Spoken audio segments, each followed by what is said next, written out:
We have one of the luckiest new moons of 2025, and it's coming to a theater near you. It's actually coming to Gemini, 6 degrees, and it's happening on May the 26th, 27th, time zone dependent. Why do I love this moon? Why am I smiling? What makes me excited? One, it's with Jupiter still in Gemini. Jupiter, blessing, luck, opportunity, growth, and expansion, and yes, prosperity. It's also a moon that's with Mercury, Lord of Gemini, the owner of the house in which the moon is happening. This brings exceptional power to this lunation as both Jupiter in the sign of Gemini, Mercury in his home kingdom, power up this lunation that happens to flow to both Saturn and Pluto, creating a little triangle of luck and grace and ease called a mini grand trine.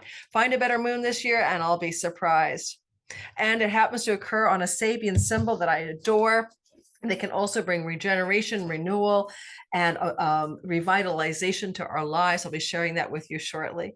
So welcome here. If you're new to my channel, my name is Lori Lothian. I'm using the Western Tropical Zodiac, the whole sign houses. Of course, you guys know me well enough that if you're into the fixed stars and the minor asteroids, I can't get enough of them myself. So you get a lot of that content here as well. One of the things I want to mention about this video is I'm going to also be doing the all signs portion, where you can listen for your sun, moon, and rising with my dear friend and shaman and author, Renee Baribeau. And she's going to be drawing an oracle card from her Wind Wisdom Oracle deck for you, in addition to my astrological delineation. And it's a really fun combination of energies and how the cards and the astrology come together. I've already recorded that, and now I'm doing the intro, so I already know how well that worked out. Some of you love oracle cards, some of you don't care for it, but I find them a really good adjunct, decks and oracle decks. So we'll have a double combo going. And if you want to know more about Renee and all the things she does in this life, including her pilgrimage in England and the Cotswolds, coming up for a Walking Wisdom tour.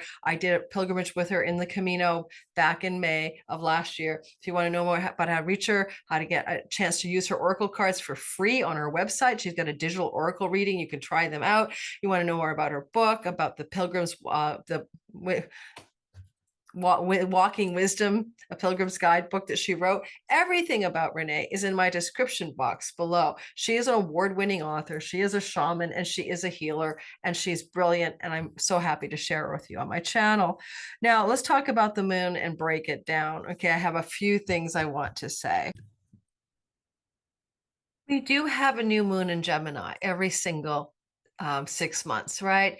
So, I mean, once a year, and then 6 months that follow, we have the full moon. So that's nothing strange or unusual or powerful, but we also have Jupiter here, and Jupiter comes through Gemini for once every 12 years for 1 year. And so last time he was going through the sign of Gemini, you'll have to go back to 2013, 14. That's my memory of it anyway. If I think 2013, and yeah, 2024, no, 2012, 2013. Like summer of 2012 to 2013, we had a Jupiter Gemini transit, and we would have had 2 moons, usually 2 moons there. And so yes, we have had a new moon last year in the month of June, around the 6th of June, and it was happening around 18 degrees of Gemini, and Jupiter was in Gemini like this time, midwifing the luck into this lunation. And we also had Mercury there. So we had the same kind of really good moon happening in June of last year on the 6th. Even Venus was there, but she was combust the sun coming out of her gazemi. So we had an auspicious moon there last June. And yet what was missing from the story was Pluto. Pluto had ingressed into Capricorn, into Aries at 1 degree. And that was a whole sign flow or trine, an air trine to the moon. But he hadn't reached a degree where he could really connect with the moon. Pluto was at 1 degree of Aquarius. The lunation was at 16 degrees of Gemini. So he was kind of waiting in the wings. And what I love about the moon this time is that Pluto isn't in the wings at all. Now, this time he's right there, flowing to this moon within a 5-degree orb. We also see that Saturn, who was squaring this moon last year, making it difficult and hard and far less auspicious.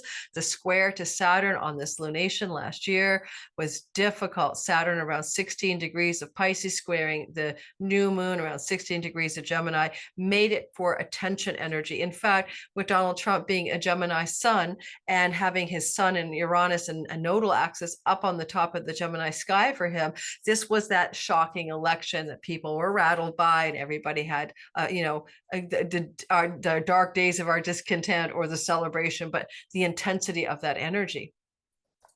And Kamala Harris, being a Gemini rising, was under that square of June of 24 through to the 6 months through to the election that didn't feel so good for the election for her or Trump, because it was such a hotbed mess. And well, don't want to talk politics today. Now, this is not that. Saturn is sextiling the moon, and he's doing it in a nice tight formation. Pluto's flowing to the moon in an air trine. No comparison. So you'll have to trust me on this. It's extremely lucky. And we're going to talk about where the luck points to for you. That's exciting because I cannot wait for this moon. I am so excited. Gemini is my 5th house of creativity, entrepreneurship, children. It's my creative projects. It's my 5th house where my IC is, and it's about a blessed new home and luck with home, because your IC can be also about your home. Using the whole sign house system, my IC floats in my 5th house, right? I'm Aquarius rising. This is my favorite book for my Sabian symbols, A Screen of Prophecy, Diana E. Roche. And on the Gemini 6 degrees, we have to round it up to 7, because 7 degrees is how we do it. 6 degrees of the sky, 7 degrees in the Sabian symbols. Old-fashioned well, Gemini 7, an old-fashioned well. And keyword recompense. What does it mean? She's going to make it really simple. Your greatest advantage lies on taking time to fill your own well and take care of your own needs. Do something for yourself today or during this next 6 months, for every new moon will unfold over a 6-month period. The accent is on revitalization and sustainment, and the keywords are source of life, purity, self-renewal, depth, regeneration, and yes, a Pluto word too, nourishment, revitalization, compensation, and sustainment. Hallelujah. Are we ready for this moon? I am ready for this moon now. The moon is connected to Icarus, something that falls from the sky. The minor asteroid means, where have your wings melted? I'll be talking about that now, not in the All Signs with Renee. I wanted to keep it simple, but I want you to think about the idea that perhaps you've gone through some place in your life where you felt like you reached for the heights of the sky. You wanted to reach the sun, and yet you didn't know that the wings that got you there could melt under the heat of the sun. There's innocence to the story because the son of the inventor Daedalus, the scientist, didn't know better. So there's a childlike innocence to try something like, I'm going to get on these wings and fly to the sun. Oh no, my wings are melting. I'm falling from the sky.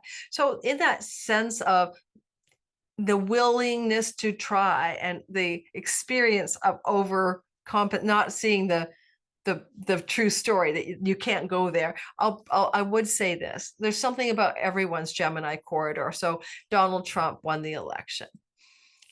His sun is in Gemini. The energy of this is very pertinent to his presidency, because the new moon that birthed this story for him to rise to power is now refreshing itself where his sun is, in the same sign, in the same house. Indeed, even closer, if I remember correctly, to his Uranus. So he has come into great heights of ascendancy. I'm not politically biased on this, I'm just Canadian. And his wings are melting, or are they? Has he taken on more than he can chew? Because there's about where we need to balance out something that we strove for a height that was unreasonably impossible, and we will feel that we're going to fall from the sky as a result. So for Donald Trump, this is not necessarily the most auspicious, but it could also be a tempering of unreasonable expectations about what he can or cannot accomplish regarding, say, tariffs or peace treaties or things like that. Now, The other thing I'm going to say before I show you the sky and talk about it a bit more for the world, because then we're doing the all signs deep dive with Renee, and that's an hour of content, is that the way I feel about this lunation in particular, like I have a lot of thoughts and feelings about it, is that it's really going to give us a strong flavor of what happens when Uranus is going to move into the sign of Gemini this summer in the month of July. Because when that Uranus ingress happens around July 4th or so, it's early July, whenever that happens, my brain won't remember now, but the ingress of Uranus into Gemini comes on the heels of a new moon in Gemini. And there's a feeling that then Uranus goes in there and electrifies what the moon was up to. So although the moon is on the 26th, 27th of May, and it does give you some stories in the 2 weeks that follow. So think of Donald Trump. What could possibly happen? Think of strong Geminis in the world, Kamala Harris. Think of other Gemini, sun, moon, and rising countries or people that you know. In the United States Sibley chart, Gemini is the house of open enemies. So think about where once we get this new beginning, fresh start, regenerating, positive, lucky moon, then we may also see some kind of surge of energy coming through in July and August, because this moon doesn't expire until we get to the fall. You know, you want to kind of go June, July, August, September, October, right? November, and we'll get to a Sagittarius season for the new moons, and we'll have a Gemini full moon. And of course, this takes us right back to that election, culminating a full moon in November last year, connected to the new moon that was seated in Gemini in the summer before the actual election of 2024. So we're going to draw your attention to the idea that you might really feel a surge of something important to do with your Gemini sky, breaking through, and in lighting up the luck, the opportunity, the growth, the expansion, the prosperity that Jupiter embeds within this moon. And then Mercury governs it. He's home in his kingdom, making sure that things go as well as possible. And it's not like last year. Remember, it's not the same. You can't compare apples and oranges, because to have the moon in June of last year squaring Saturn, hardship, constraint, and restriction, where Saturn was traveling through the sign of Pisces, now we have Saturn cooperating. So instead of the taskmaster whacking us with the hardships or the sober-minded realism of something, or giving us constriction, constraint, instead Saturn is saying, I'm here for the long game. I want to help you endure. I want you to get lasting results from this moon. How can I participate? And Pluto says in an orb-based trine to the moon, how can I power you guys up? So like into something very successful. So I'll show you the sky, but then don't forget, you're going to see the sky again anyway when we do the second part of this video, which I'm going to staple together in iMovie and pray that it actually holds together. This is just the sky set for Pisces rising. Doesn't matter. Let's just pull it back a bit, because we're moved on to, I'd rather move us closer to the 26th, 27th. And because we're in this time zone, I'll move us ahead a day. Okay. So you'll see this will be at 6 degrees. This moon will be at 6 degrees when it happens. And the time of the moon is not that important. Don't fixate on that. Like, you know, the moon is like maybe 4 o'clock in the afternoon. Yeah, around 4 o'clock in the afternoon. Let me cue us up.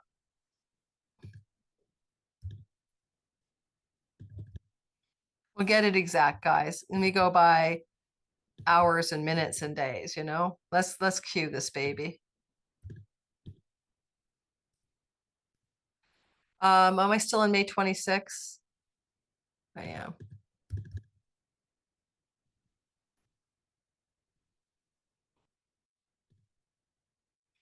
So I'm on May 26th, Vancouver, Canada, at 8 p.m. in the evening. It's kind of a bit more or less exact, at 6 degrees of Gemini. Of course, then you want to propel yourself into the future here and say, well, if I'm living in New York City, it's around 11 p.m. If I'm living in Europe, it's sometime like 4 in the morning. So it's on the 26th, 27th that this moon is seeding a Mercury in domicile, ruling and watching over for good results, and a Jupiter narrative, which has to do with luck, bounty, prosperity, and fortune. And it goes through 6 months. Don't expect it all happen on the day of the moon or even 2 weeks after, but a new general trend And don't forget that Jupiter is only going to do this kind of moon possibly every 12 years. So unless you can compare, but you may go back to 2012, summer to 2013, and maybe there was a moon as auspicious, but it is a nice rare story because of Jupiter's every 12-year participation. And you'll notice that, of course, there's Lord Saturn going direct at 0 degrees of Aries. My Saturn video is going to be coming out. Watch for that. Well, you will have had it out by the time you watch this video, but that would have come out on the Sunday before you watch this. So please watch that. And you'll notice that Saturn is flowing to Pluto as well. And Pluto is flowing to the moon. And that little triangle is called a miniature grand trine. And it's super lucky and very easy to deal with. It brings good things to our lives. I have no complaints. China is an Aquarius rising, could open up doors of healing with the commercial tariff war. Mercury rules tariffs. So I'll predict the moon will bring an ease in the tariff war with China and the United States, especially since this is the open enemies of the US. The United States thinks China is an enemy or a competitor, and this can heal the rift between those nations. And it opens up a lot of good things for China as well as, and maybe closes the problems in the United States. Look for that to happen possibly, May 26th, 7th, add 2 weeks, but then it unfolds over 6 months. That's not too shabby. I'll take it. I kind of feel like the situation when it comes to negotiations around war matters are going to have some really positive results because of this. Saturn stabilizing any kind of negotiations and deals around places of war. This is the house of the open enemies of the nation of Israel, and this can bring healing and treaties and deals regarding endings of that war. When it comes to the Ukraine-Russia story, well, one of the charts for Ukraine as well as Iran is a Leo rising chart. And so in that regard, both of those nations can perceive this moon in a sextile with feisty Mars in attendance, again, leading to some closures of wars in those 2 areas of reality in the next 6 months. We've got Iran and the nuclear stuff. We've got Russia, Ukraine, and we've got China and the tariffs. So all of these things look like it could be really dealt a healing blow, of auspicious ending, a closure, and a lasting, enduring outcome. When it comes to tariffs and treaties, right, just as a general principle, we'll go tariffs and treaties. And by the way, Canada, the nation of Canada, is an Aries rising. Well, this is good for Canada because Saturn in the nation of Canada's ascendant, right, to endure, to be realistic, to be sober-minded, to come up with a new structure, to Mercury negotiations in the house of open enemies. Canada's never been an open enemy to the United States, but lately it feels some Canadians are all elbows up. Let's not talk about the election. A bunch of boomers, particularly women, new stats are out, elected the Liberal government, young people went the other way. But ultimately, and actually ages 18 to 29, they also voted more liberal, but the boomers, the young people struggling, they went conservative for a change of economic and taxes and less debt and more affordable housing and stuff. But anyway, what can you do? Our election has passed. So what we could see, and this could lead to negotiations around tariffs and trade issues between Canada and the United States. That looks good in the long run here. And the United States ascendant would be over here at 12 Sag, flowing to Canada, Saturn, flowing to open enemies, but this is also the house of negotiating deals as well. So I think what we'll see is the end to some of the strife that happens to be happening between Canada and the United States at this time. Now, the wings are melting, and I'll just show you the asteroids so you see what I'm talking about. And then we're going to go to the all signs and we'll get rolling. Let's put good old Icarus there. I believe he's there. If I'm wrong, oh well. This is my memory of the sky. I should not rely on my 63-year-old memory of the sky.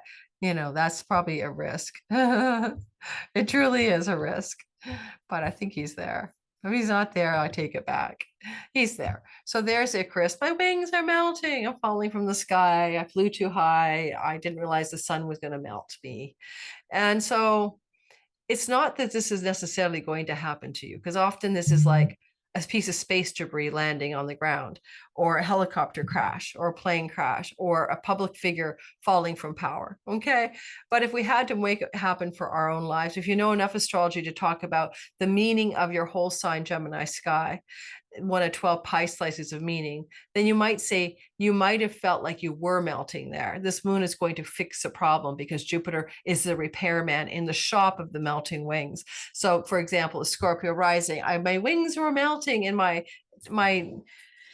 debts, maybe my credit card, my mortgage, my shared monies with a spouse, my spousal support fund monies that I'm not getting or that I have to pay, and that can be remedied. Okay, so there's this wings that were melting that no longer are going to cause harm, and you will be restored, as my take on that, because Jupiter is fixing the problem in my mind that already pre-existed this moon. And why do I say pre-existed? Because the wings are melting at a younger degree than the actual lunation. The moon is looking at the past as it comes into being. And so behind the moon is the melting wings. All right. So I'm now going to end this little recording and I'm going to say, go to the next deep dive all signs with my friend Renee. I do the astrology first and then she adds a little oracle card draw for you. I'll see you guys next. I forgot to promote anything. If you don't know this, I'm having my 2025 Sky Reader starting in June. You want to study with me, come aboard. Check the link in the description box below. We start mid-June to end of July. I'd love to have you guys there. And it's my 6th time teaching. And if you want the early bird discount notice to get a discount and know when we do open the doors, sign up in my wait list below. Otherwise, you can read about the course, but I'm not opening the enrollment cart yet. So you have to wait for that. Maybe mid-May, I'll be opening the enrollment cart.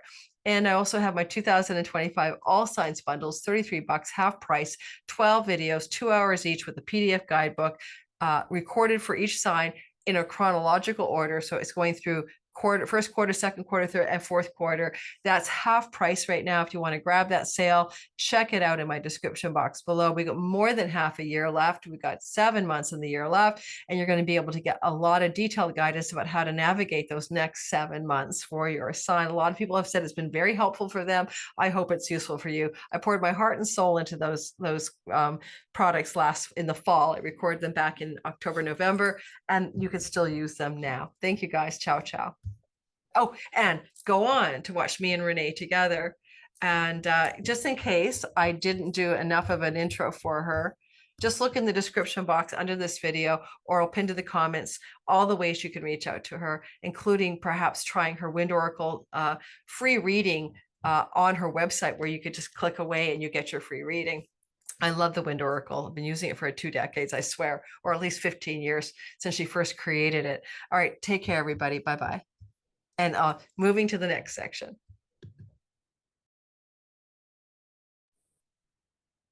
I'm so excited to have this collaboration for your sign between the astrology and the Wind Oracle by Rene Baribeau. We're going to dive in together into how you can use this most auspicious lunation. This is part 2 of a video after I did the intro, so some of you might notice my outfit might look different or something like that. You know, Renee is a friend of mine for many years, as I might have said in the intro. Her Windwalker's Wisdom Oracle is one of my favorite oracles on my bookshelf, and she's famous for her book, The Winds of Spirit, as well. She's a shaman, she's practical, she's interesting. She has worked for years in addictions recovery and spiritual communities. She's a powerhouse. We're going to dive in together.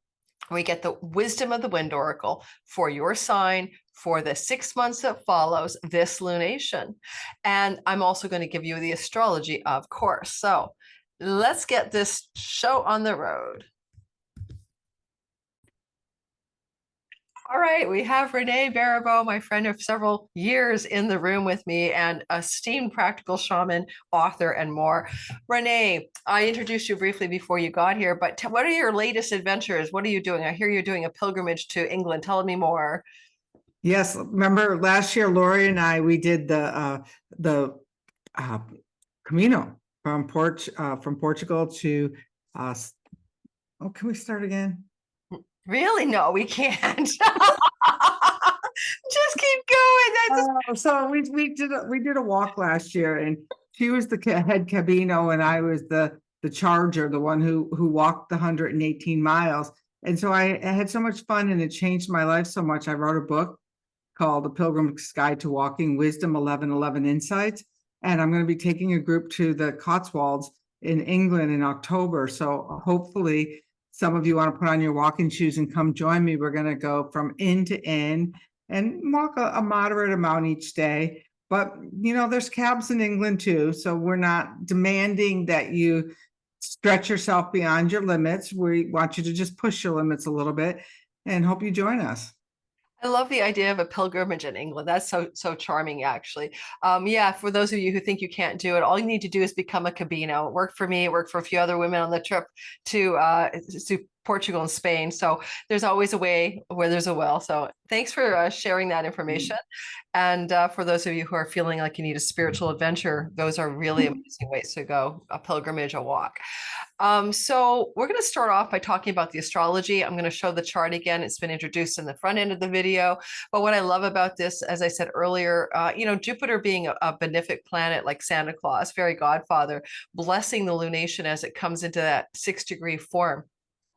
6 degrees of Gemini on the 27th of May is even better because Mercury, the lord of the sign, is midwiving it. It's like having, you know, the manor owner home while someone's giving birth to a new beginning. And he's probably out there running around getting, you know, all the good things that you need during, you know, labor and delivery. So we have a very auspicious, extremely powerful lunation. It's the best moon, I think, of 2025, which is why I want to go together with my dear friend Renee in a positive manner about our sky. And remember, everybody, I always reassert this over and over again, a new moon and a full moon, they run out for 6 months afterwards till the next moon cycle, new full, new full. So it's not about the day of, it's about the energy after. It's going to be time zone dependent. For me in Vancouver, Canada, the lunation is around 8 p.m. just before midnight in the East Coast. England and Europe, it's the next day, it's the 27th. And as I always remind people, listen for your sun, moon, and rising. Sun is your deep, true, core, essential nature. You can call it your soul, and it's the game player. In the simulation, the character in the sim or your avatar is your rising sign, but the moon is how you feel about this game of life. So when you listen for all three, you'll sometimes notice by listening to events about the moon, like if your moon was in Gemini, your moon was in, you know, Leo, it might also impact where you live. Like I just had an eclipse to my moon, and today I just had to look at a rental property. So moon can be about home and domestic life, and your sun can also represent career, and rising sign is anything that could circumstantially change in your character's storyline, which is very, very accurate most of the time. So listen for all three. All right, so we're going to start off by talking about Aries, because Aries goes first. Says Lori, who's an Aries. And if I seem a little bit giddy, guys, it's because I had not enough sleep last night, tossing and turning on a potential move. Let me get this right. Hey, Aries. All right. Now I'll just jump us ahead a day so we can get the moon back with the sun. And here we go. All right. So, all right, Aries, the moon that's beginning to form a 6-month story in your 3rd house, it is going to unfold something gracious when it comes to the online world, social media, websites, marketing, and selling. Perhaps your neighbor and neighborhood environment and your social life in the everyday, daily environment of your world. That's because Mercury rules socialization and hanging with the friends. It looks like with Jupiter, joy, a huge energy of blessing in the 6 months that follows this moon around the 26th, 27th, of some kind of up level and fun and goodness in your neighborhood environment, in your local environment. For anybody here who's a teacher, like I am, like, you know, teaching somebody something, how to do something, this is extremely positive. It could indicate that you're going to have new beginnings that can bring great commercial success, because Jupiter, when Mercury and Jupiter are in the same place, it's about commercial enterprise or commercial success. And if you want to study, you're going to find the perfect course. If there's something you always wanted to learn, you know, you didn't even think you qualified, or you wouldn't get accepted into the school or by that teacher, this is a lucky place for you. And if you have, you know, siblings, especially one younger, good things may be going on in your relationship for that, to that sibling, or in their life as well, especially the one younger, but in general, siblings, and in general, extended kinfolk, you know, cousins and uncles and aunts and all those guys. those people are very positive for you as well. Lastly, a lot of times you'll travel in the third house, but it won't be off to like Siberia. You're going to take a short distance travel or do more travel. So it could indicate a lot more adventure, a lot more fun, and a lot more success when it comes to short distance travel over the course of the 6 months that follow. Look for clues in the first 2 weeks, right after that moon. It'll give you the signal of what it's for. You'll have an idea that this is a new theme for me, a new beginning. I do want to say that having this moon trining Pluto is going to be very good for your income and your resources and your career success. So if you have any career connected to third house things, writing, teaching, speaking, communicating, online world, you're going to glow up in the finances. And I do want to say Saturn brings stability. So there's a financial glow up, but things that you develop in the 6 months, a new website, a new marketing, a new selling, a new teaching, a new job, if it's in a local shop or in a local office, can also be the beginning of something that has legs that can really go a longer way than 6 months. Like you might be putting new structures in place for a way to really increase your revenue and your success, even your celebrity in your career path, because there's something major with this mini grand trine, which is really going to lift up that part of your life. And yeah, that's what I got. So in the oracle that you have created, the beautiful oracle deck, Renee, do you have any guidance, one card draw for our Aries? Oh, yes, and I'm pulling them right to order. So you're going to have to, it's a really windswept time for you, Aries. And it's really the winds that's going to help you is going to help you move into a leadership role. So something that you've been taking a back seat to, you want to definitely give it some wind. And the wind that you're going to give it to is Zodiac, the wind of hope. So instead of leading yourself into the change that you want to make, let the change lead you into the leader you're becoming. So work with the wind that's coming and let it shape you into something more than you even think is possible at this time. That's so pretty. And so, yeah. And can you just say, where is that wind from? Is that Irish? It's the Scottish wind. Oh, it's so amazing. And so if you think of the Scottish wind, it's like a really windswept country. And the wind, we always think of the wind as movement, but the wind is also like the Michelangelo that will erode what is not useful for you in your life and reveal what is essential and what remains. And so sometimes when the wind's blowing, we think this is like an auspicious negative sign, but it's really a very, very powerful time to really move into with this moment to move into something way bigger and more profound than you could even imagine. I love that. Let change shape you. Yeah, that's a beautiful expression as well, because sometimes we think we're in charge, but the changes that we go through actually change us. So that's a gorgeous card. I love it. I'm going to keep flipping back and forth between the astrology chart and so they can see your card, right? So we're going to, because I thought, oh no, they have to take a look at how beautiful these cards are. And you designed those yourself, didn't you? I did. I worked the idea of them for about 10 years, tried a few different artists. And finally, when AI became possible, I could tell the computer what I wanted it to be and how I wanted it to be with the research and all of the things that I had learned about the wind. I love it. It turned out like you guys had a mind meld, you and the AI. We co-created it. And the winds were so far ahead of their time anyway. If you haven't seen these, it wasn't until this was possible that the wind cards were possible. And since it's such a new or old, it's an ancient technology that's re-enlivened for this change that we're in right now. It's a really important time. Yeah, exactly. I agree with you. So interesting to see the merger of the AI with your art, but also that we're recovering ancient knowledge of the sort of the wind as a guide, for a force of guidance, which has been true for cultures for forever.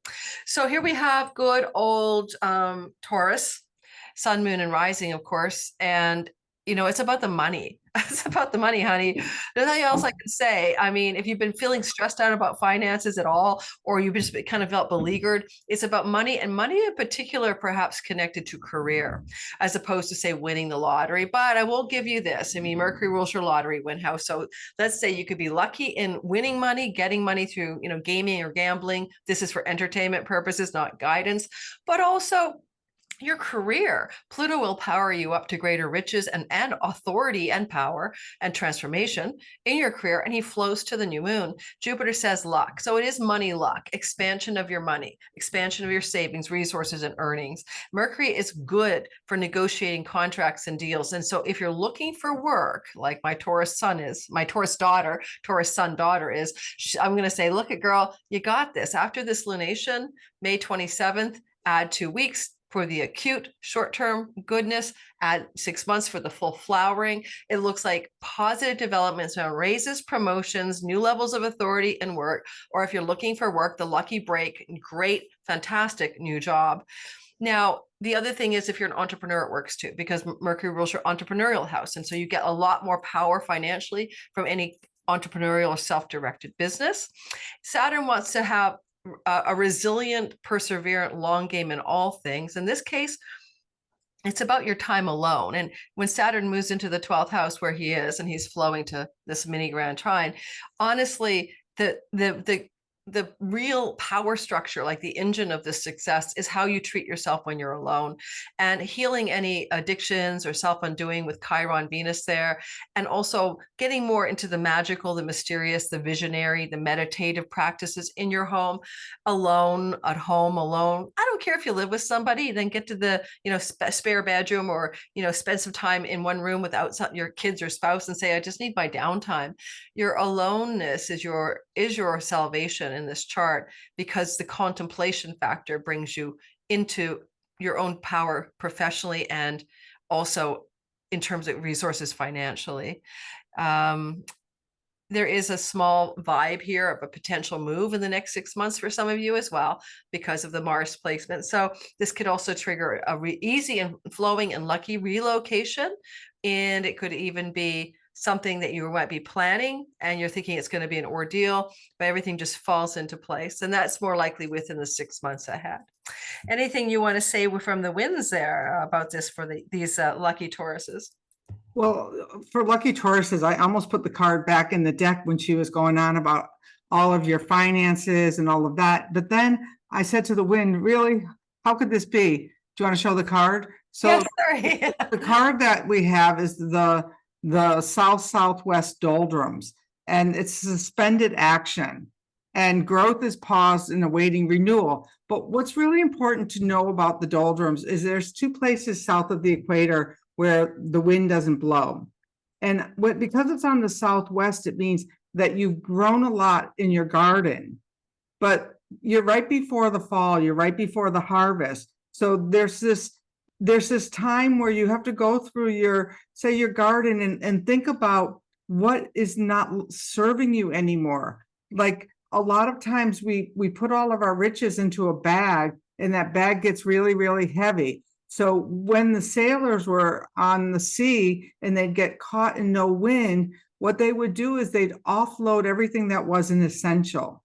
So in order to really get into the vibe of what's really serving you and what's going to bring you a lot of wealth or, success in the future, sometimes you need to stop, reweed the garden, take out what is no longer serving you, throw it overboard, so that then your ship is a lot lighter and it will sail a lot faster towards your intended goal.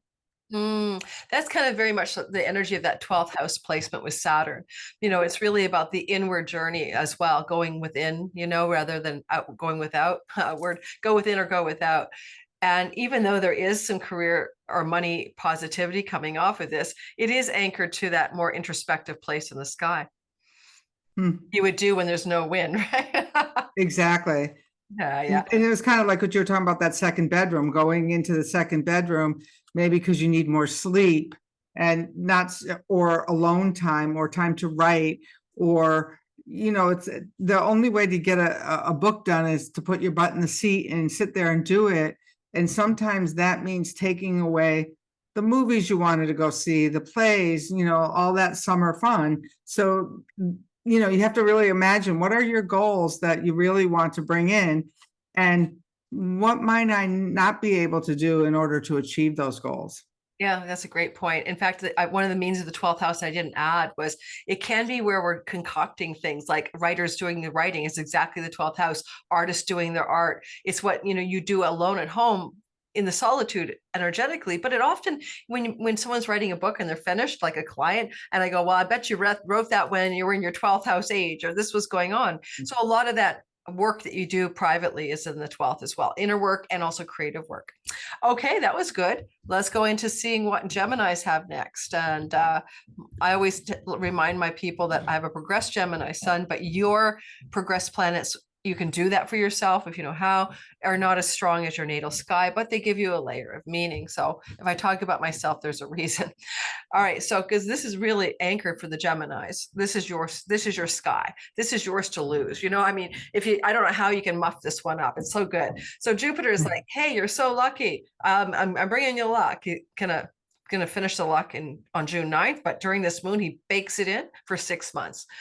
New beginnings, fresh starts in your identity. If it's your Gemini sun, in your career. If it's your Gemini moon, it could be in your home life. And the fresh starts, new beginnings are lucky, blessed. They're a little bit like fairy godfathers saying, what do you want? And then you ask and you get it. And what I love about that is Mercury's there as well. So you could also have incredibly strong and powerful and prosperous and fortunate ideas. Mercury is your mind in this case, or how you think about things, or some ideas that may come to you. Your ability to communicate can bring prosperity. Mercury represents the writer and the speaker. Those are auspicious directions as well. Having this kind of nice bundle of the foursome here is just such a nice rare sky. You won't get it for 13 more years. So the way to open the sky up is to take lots of leaps of faith. There's a quality of Jupiter. He's just about to leap into the second house, he's going to take a leap. And so your own leaps of faith are important. One thing about where Jupiter sits for you guys at this moon is that he's been planting seeds in your own identity, in your career and home life, but in your identity life for a year. And so he's just about to leave and wants to translate that to money or prosperity in the second house. So consider that this moon is kind of the last finishing touches on some interior work that will bring great prosperity next year, or the June to July of 26, June of this year to July of 26. Having Pluto powering up this moon from the 9th house. If you want to look at the most deep meaning, it's like, how can I find my own true purpose in life? Can I move in a direction that feels meaningful? Can my life have a sense of true north or destined? I'm in a destined path that's perfect for who I am. And I often think of the 9th Dharma house as your zone of mediocrity, your zone of excellence, or your zone of genius. And the 9th house invites you to your zone of genius in whatever you wish to do, professionally in particular. What I think you could do with that on a practical note, you could book publish, you could travel abroad quite a bit in the next 6 months after this moon. You might teach or educate yourself. Either one can work. With Saturn kind of wanting to persevere with something like to give you a strategy for durable, long-lasting results, he wants to increase your earnings. He wants to bring it up to another level. And it's not overnight. So you got to be a little patient over the next 6 months. Saturn is going to help you increase your work earnings from career matters in a gradual, lasting way. I would almost say with fits and starts, because of Aries, like punctuated moments of great success, and sometimes a little slower, but like a stock market graph, over the long haul of the 6 months, you'll look back and the trend is up, up, up, even though there'll be some ups and downs.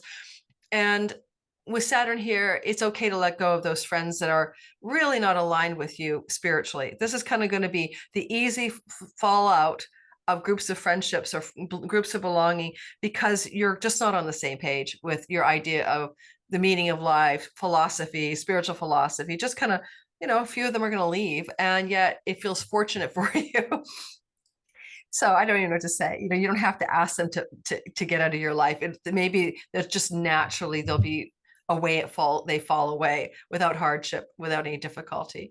You may have some benefits too from an elder sibling. The sibling, one older than you, could help you move into alignment with purpose, allow for the luck and prosperity to come by being an ally to you. So if you have a sibling one older and that relationship is already a good one, then this could be a very supportive time where that sibling lends you a hand, so to speak.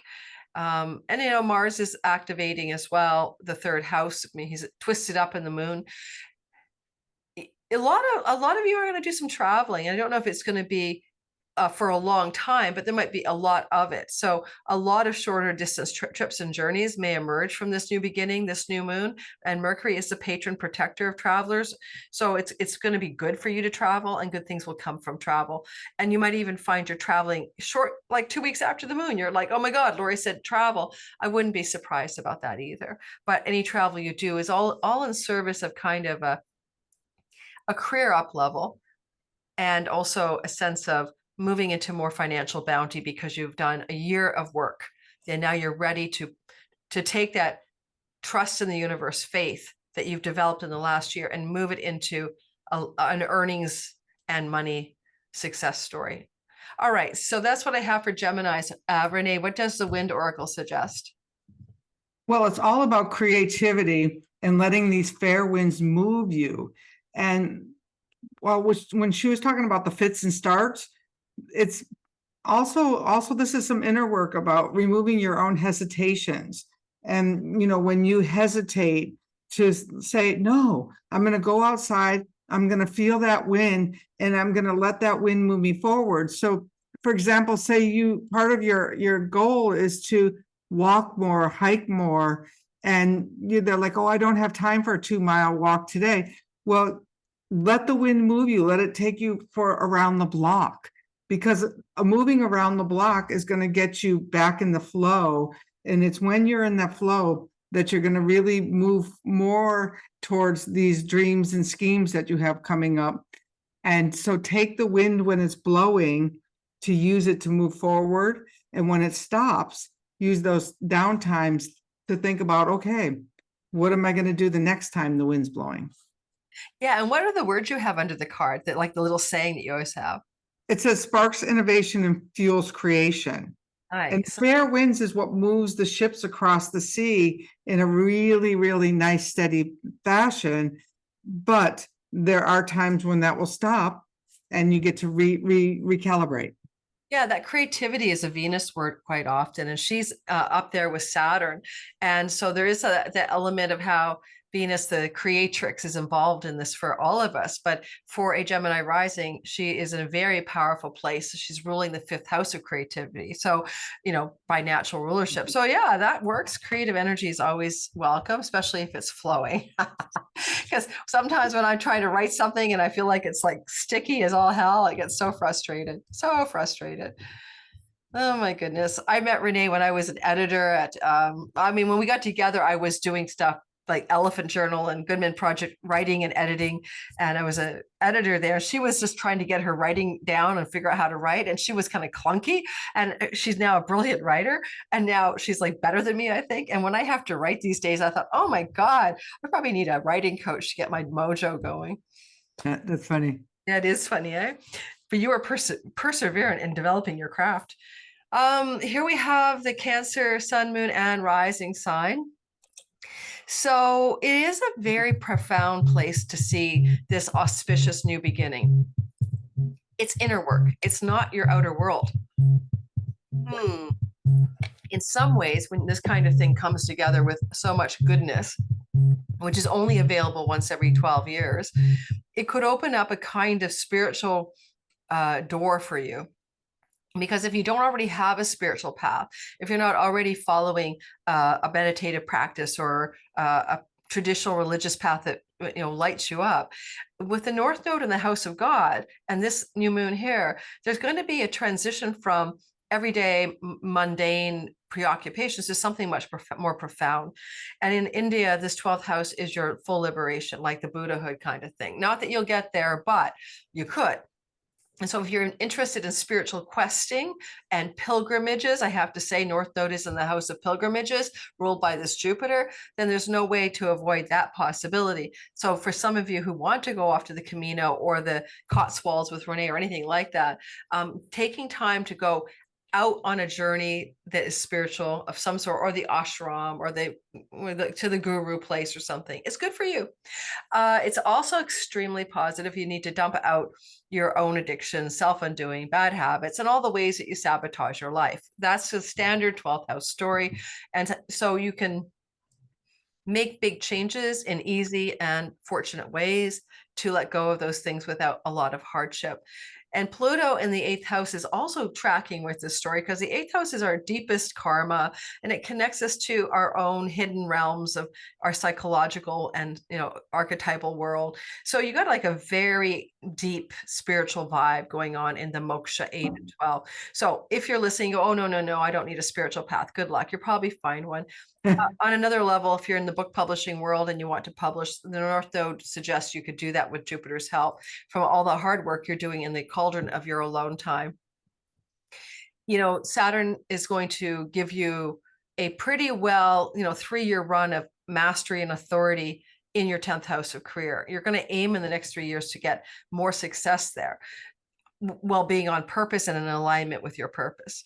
So this moon gives you a little bit of a boost there, where you could find over the 6 months that follow, and you're going to notice, wait a minute, something that I'm really masterful at, that I feel authoritative about, is now reaching a new height, a new peak of worldly success recognition in what we would call purpose and career matters. And that's a beautiful sky, because it is doubly rare. It's a doubly rare energy. Saturn once every 30 years, Jupiter once every 12. So you've got quite a glow up on the career front as well. And it could also open up a kind of earnings increase with a lot of easy prosperity, I guess I'd say, especially if you want to do your own biz, want to be an entrepreneur, side hustle, that's really good. But if it's just that you have a job, you are employed, it still doesn't matter. You're going to really get a beautiful sort of sweet spot going on after this lunation, where things begin to flow between that Venus, Mars, 2nd house, 10th house. So career matters are on the uptick as well. And sometimes with Mars in the 2nd house, you have to spend money to make money. So don't be afraid of that. Like, say you're like listening to my forecast, you go, oh, no, that's not true. I just have to rent a new building and it's double the cost of my old one, or I have to buy some new equipment. It's going to cost me some money for my work. No. The Venus and Mars together are saying that the money you spend for career related matters equals prosperity. So it's okay to do the spending here. And you'll notice that maybe that's a thing that you're paying attention to in the 2 weeks to a month after the moon, right? But spending on needed things for work and career will bring you success. And I don't know if there's anything I missed. I think that's all I have for these guys. And I'm going to pass the baton for Cancers to Renee. So this one was like right straight on with what you were saying the whole way. Big Omai is the Sampi wind of signs. And it's all about that your inner voice is your North Star. And so this ability to trust what you know and to listen to those signs, like just because somebody says, oh, this advertising is going to cost X to do this, you have to go outside and take that wind walk and say, is this really the one that I need, or is there another one? And watch for the signs. And in the Arctic lands, signs are so important, because all of a sudden there's a slight shift in the wind and the ice starts to melt. And if the people don't move quickly towards off the ice caps, or the polar bears don't move, they can get stranded in an ice thing. So they don't need to go toward their summer home where they can do their gardening and then plant their summer stuff. So this goes for you too. Like, don't wait too long. When you get the message to move. And because you don't want to be stranded out there, oh, I coulda, shoulda, woulda. And this is a really important one for you. That's important. I think I always find Mercury is the Lord of synchronicity. He's the guy who brings it. And he is right there midwiving this moon in that very profound and deep spiritual house. So, yeah, pay attention to your signs. I always call it kisses from God, those little synchronicities that tell us what's true and which way to go. I call them kisses from the wind. Ah, Until the wind kisses your cheek. all right. Yeah. So the breadcrumbs too, I call them the breadcrumbs, or the red thread in the labyrinth. So let's go ahead and talk about the Leo guys, girls and guys. Leo, sun, moon, and rising sign. This really powerful new beginning, fresh start, new beginning, new moon, midwife by Mercury, and attended by Jupiter in the house of his joy. Lucky Jupiter in the house of his joy, your 11th house, is a very powerful new beginning over the next 6 months with something connected to your career itself. Usually it's like all the perks of your career, the earnings, the rewards, the red carpet moments, the celebrity, the upgrades, the financial gains directly from the work and career purpose matters of your life. Okay, you're retired. Well, you're doing something that brings you deep satisfaction, right? Something that makes you feel good about being in the world, seen by others. I don't know what that would be, but we all have some kind of purpose, even without a career. So there's a real nice glow up here. And, this is the only time I would say, make a wish, because this is the desire house, but we desire and we wish something into being from the 11th. It's your house of desires. It's one of the desire houses. And then it's kind of like what you wish into your life and what you want, like what you wish fulfill. And Jupiter is the guy who gives you what you want. He is sometimes what you need, but he is kind of like a fairy godfather. So make some kind of vision board or spend some time journaling so you know what it is you want to see happen in your life, because this is going to give you a kind of intense, powerful, lucky seed planting that can open up the ability to make some wishes true over the next 6 months. So sometimes you have to know what you want before you begin the process. So go inwards and figure that out. Jupiter here is also luck and blessings from friends who want to be like a benefactor towards you, luck and blessings from a sibling one older, including money and prosperity, where a sibling one older than you could suddenly give you money or help you out financially or support you in some way. Blessing from that older sibling and blessings in their life so they can bless you back. The energy of Pluto is about your marriage, your significant long-term love stories, and maybe if you have a marketplace audience, public for the work you do, those folk. So Pluto is about that power, about that energy of wealth, and literally it's like, are you going to now draw into your life others who are wealthy, influential, and powerful in the next 6 months through social networks and groups of belonging? You might suddenly start hobnobbing with the royals, you know what I mean? So don't be surprised if suddenly you find yourself amongst those, sort of rich and famous, so to speak. The other one is in a relationship. A relationship is in a very deep time of transformation with Pluto here, if you have a long-term relationship. And it looks like it may be propelling you to look at elements of the relationship connected to joint finances and also long distance travel. And you're making some decisions, Mars says, about this stuff. Technically, the 9th house is visas, passports, and things like that could preoccupy you as well. If your significant other in this relationship, if you have one, because I wouldn't start a new relationship under this necessarily. If your significant other is having any kind of turbulence or turmoil or hard stuff going on in their life, that's Pluto over there. I think what you'll see happening off of this moon is a smoothing out of those problems for your other person. Saturn will bring a more stable direction to their lives, and it would be particularly true if your partner is dealing with a crisis of meaning in their life, or if they're dealing with any legal entanglements and matters to do with not necessarily money, but lawsuits and legal things. You can look to this moon to bless them in the 6 months ahead and give them a smoother ride. I know that's a very particular circumstance, but it is in this chart. And I'm going to pass the baton to Renee, and we'll see what she's going to say about this story. So this is from the Windwalker Wisdom Oracle. Lori talks all the time about having the original cards and their little pieces of paper, and then they went into. And when I did the Oracle, 32 new winds came, and you have one of the new winds. And this is about a new story for yourself because there's a new wind coming, this northwest regular wind. Back in Mesopotamia, the doors of the city were open to the northeast, the southeast, the southwest, and the northwest. And when we got to Greek in the logic, they straightened them out and made it northeast, south, and west. So there's new energy coming in for you with this light. And the other day, I was on LinkedIn and somebody was looking for a new job, and somebody underneath her wrote, "She plays well with others." And this is really important for you in the support, that you support the other person who's been helping you get to where you're going and not overshadow them, because the support is what is going to get you to where you want to go in this new direction that you're heading in.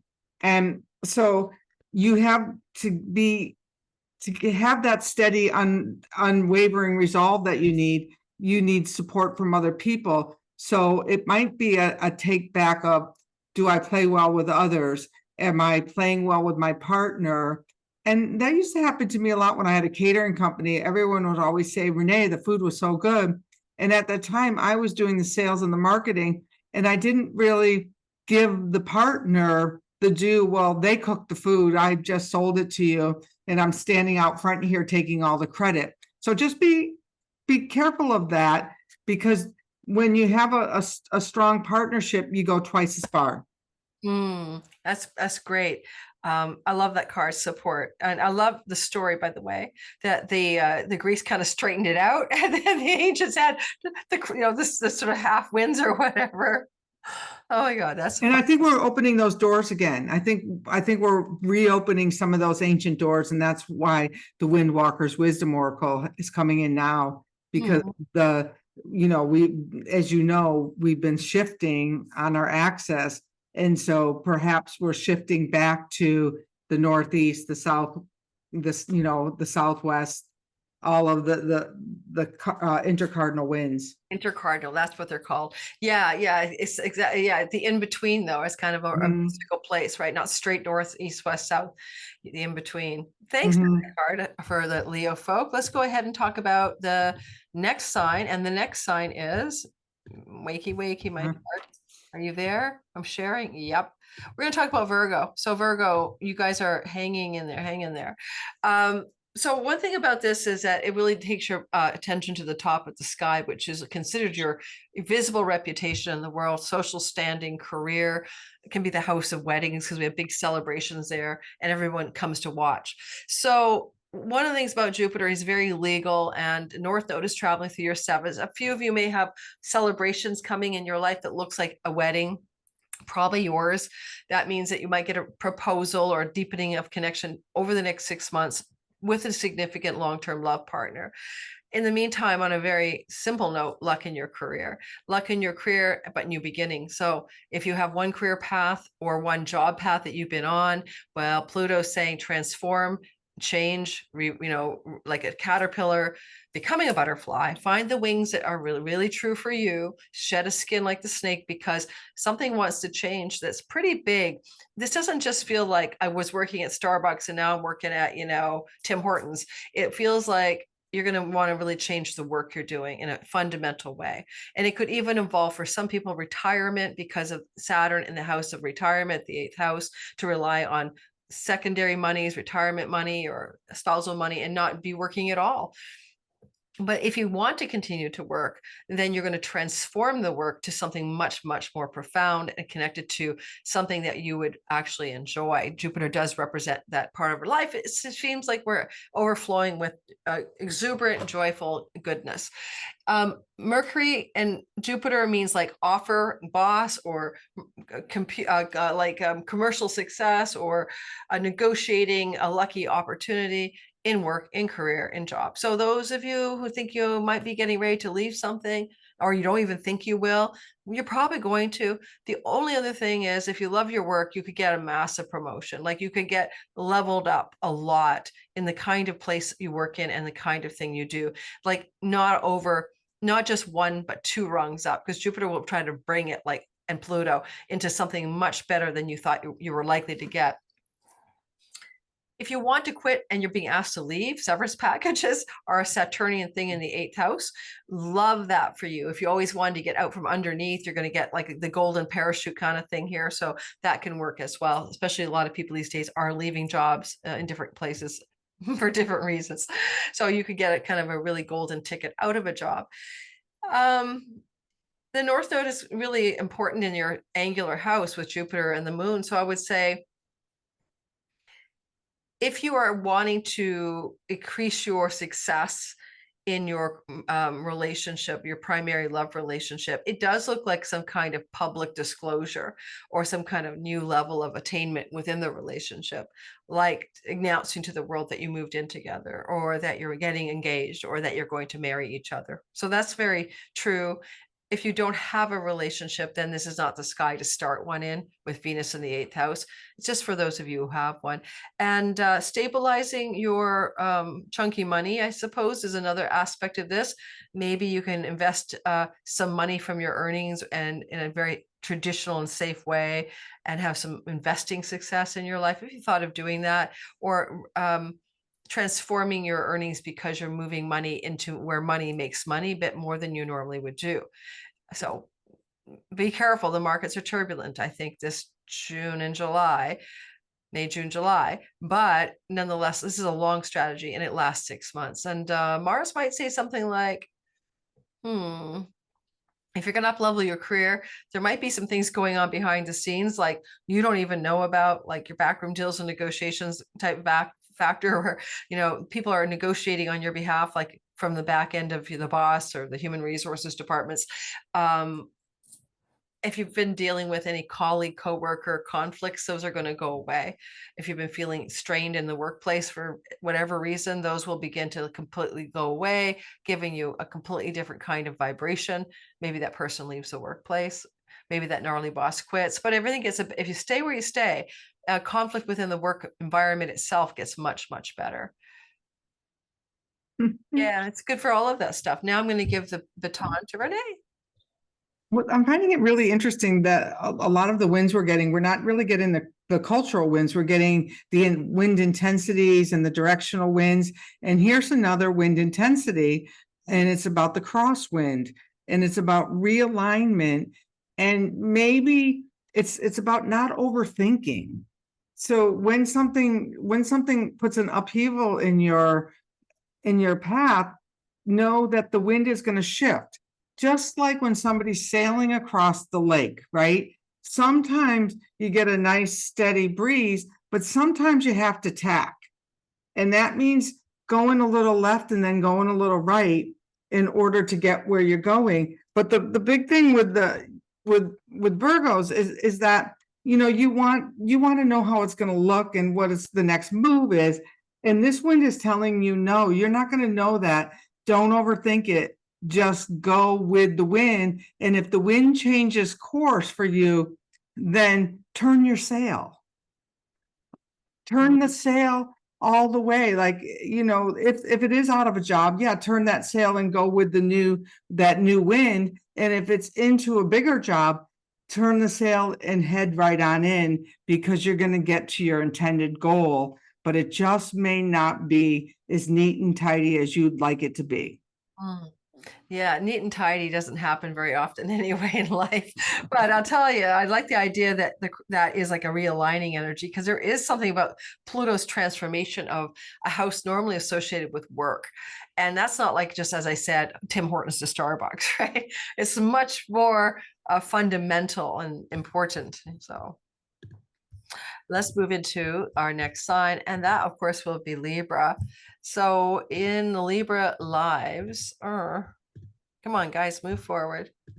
There we go. In the life of a Libra, fresh new beginning, super lucky, kind of 12 years rare, like I will have said in the intro. And you're going to start fresh in your 9th house with a lot of success thanks to Mercury. Now, the 9th house is where you have your spiritual life if you have one. But if you don't, you still have a philosophy, like the universe is a friendly place. That's kind of stuff, that kind of thing. What do you believe about life? Your belief closet is here.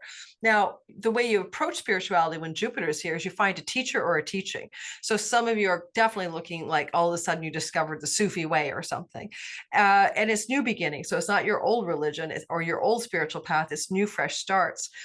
This is a house of pilgrimages, the ninth house, book publishing, teaching, guiding, and learning. And especially when we talk about the word teacher here, we want to lean towards spiritual guru, dispeller of darkness. But sometimes Jupiter appears like a pastor, a coach, a priest, a mentor with a lot of spiritual creds. So however this looks, you could come into contact with that kind of individual. Literally, like a divine blessing, you find your Sat guru, your true guru, or your true teacher. It is a good place, since we talked about the pilgrimage to England or the walk with Renee. This is the same thing. It's like Jupiter expands the house of walking. And Renee, you're a Libra sun. I am. Yeah, so you went on the pilgrimage last May, and Jupiter had entered in June into your ninth house, and you were Camino walking. So this is still saying for someone like Renee that the next 6 months regarding your Libra sun still opens the door for more of that. Like it's still extending it 6 months more than normally it would be. Anybody who wants to go off to college or university or back to those places, Jupiter says lucky breaks, admissions, acceptances, and contracts are Mercury. It's a super powerful yes for those of you applying for education. And this is a 6-month story, so you could find out this summer you got accepted somewhere. The ninth house, if you want to get a publishing contract, a publishing deal, publish something in the book publishing industry, that's Mercury, Jupiter, luck and blessings. Now, having this all flow from Pluto in the 5th house, that's your creative energies in the 5th house. They're going deep below the surface. The 5th house is like the artist, the performer, the creative artist energy, and Pluto is very deeply, profoundly powering that up. I would also give you entrepreneurial power as well, because our entrepreneurial lives are the 5th house stories. So entrepreneurial and creative and muse-driven transformative power supporting that 9th house. For you, I will talk about relationship, because Venus is in the 7th house of committed love, and Pluto, the transformation god, is in the house of romantic love or short love, sex love. But the two of them are kind of in a conniving collaboration. So some Libras may find themselves in a new relationship. And this one I'd say yes to because of where Venus is sitting. And it won't be just any old relationship. It could heal the chironic wound around committed love that's been under your, be in your bonnet since 2019. And that includes business partnerships, love partnerships, etc. This is a good one for a shift on that. But because of the 9th house stellium, likely to meet them in an educational setting or in a connection to traveling or something in the 9th house realm of reality. Saturn wants to bring in a long game in your 7th house, and he works with this Jupiter.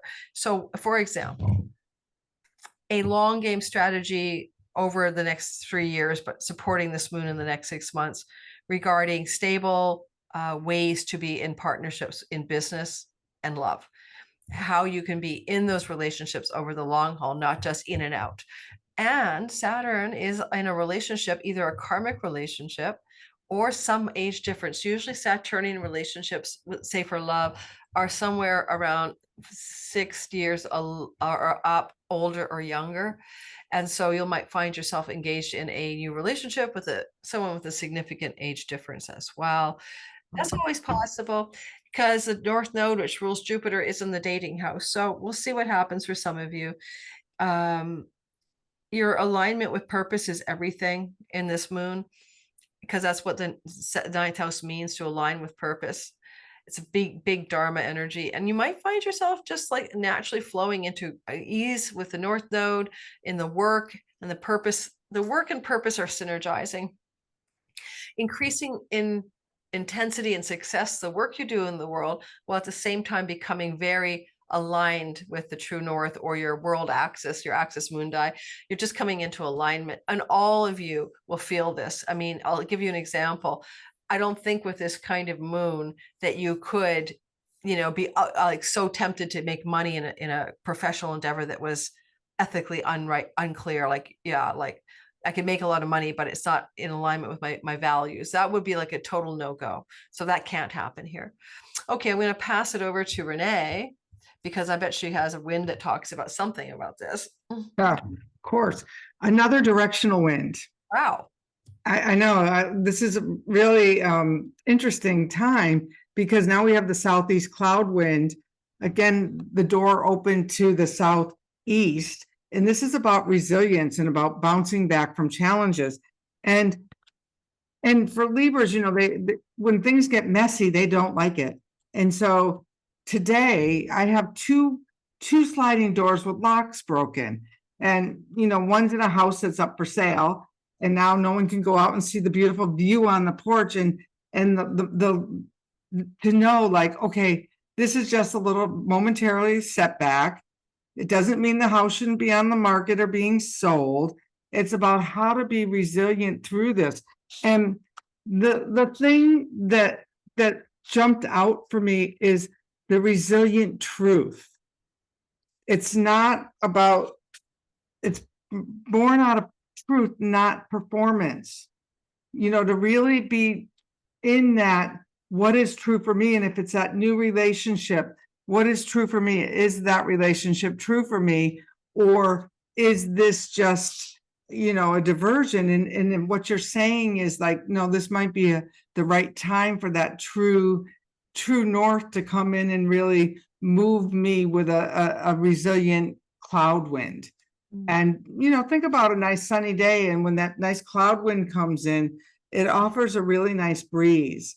And so feel that, go outside and really feel the breeze and ask yourself, am I in my resilient truth? Yeah, I like the bouncing back part too from challenges because Chiron is with Venus. It's like Chironic wound for a lot of Libras about love and business partnerships since 2019. And that, resilience is about being able to bounce back from challenges that have hit us in our lives. So, and the mess, sometimes things are messy. yes. And then that's part of the whole story, chaos and order. We're in a chaos and order polarity. We're going back and forth between the two. All righty. Order in the court.